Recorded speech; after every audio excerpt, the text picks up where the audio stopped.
Անձրևը միայն արթնացնում է սերմի մեջ եղած կյանքը,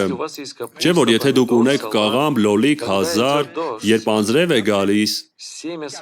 հազարի սերմը հազար կտա, կաղամբի սերմը կաղամբ կտա, իսկ լոլիկի սերմը լոլիկ, ինչու՞, որովհետև կյանքը գտնվում է սերմի մեջ, ուստի անձրևը միայն կենդանացնում է այդ սերմը և արթնացնում սերմի մեջ դրված կյանքը, իսկ ծառը ճանաչվում է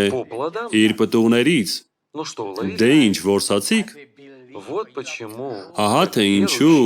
որպես հավատացյալ, դուք պետք է իմանաք, ուստի դուք տեսնում եք, որ երբեմն մարդիկ մտածում են, այսպիսով, սա հենց Սուրբ Հոգին է, ոչ, եթե դուք ավելի ուշադիր լսեք, ապա կհասկանաք, որ դա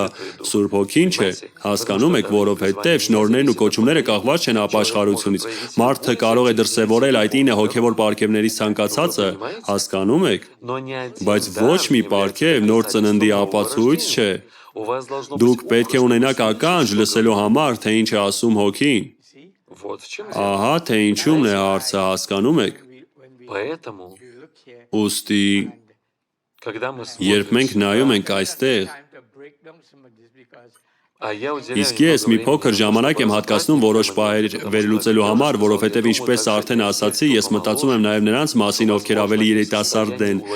ովքեր գուցե ի վիճակի չեն որսալ որոշ բաներ, չէ՞ որ գիտեք, մենք անցկացնում ենք այսպիսի փոքրիկ հավաքույթ, ընդ որում մենք անցկացրել ենք արդեն 3 կամ 4-ը և մենք խոսում ենք երկրի վրա տեղի ունեցող իրադարձությունների մասին, և Ռուսաստանի, և Վատիկանի, և այլնի մասին, և այն մասին, թե ինչ է տեղի ունենում հիմա, իսկ նրանք չունեն ոչ մի պատկերացում այն մասին, թե ինչ է տեղի ունենում, նրանք նույնիսկ չգիտեն, թե որտեղ գտնել դա Աստվածաշնչում և նրանք չգիտեն, թե ինչպես դա կիրառել, եթե նրանց մոտ հայտնվում է միտք այդ մասին, ապա ինչպես եք պատրաստվում ապացուցել դա ճիշտ միտք է, թե սխալ, իմաստավորել եք դա այնպես, ինչպես որ կա իրականում,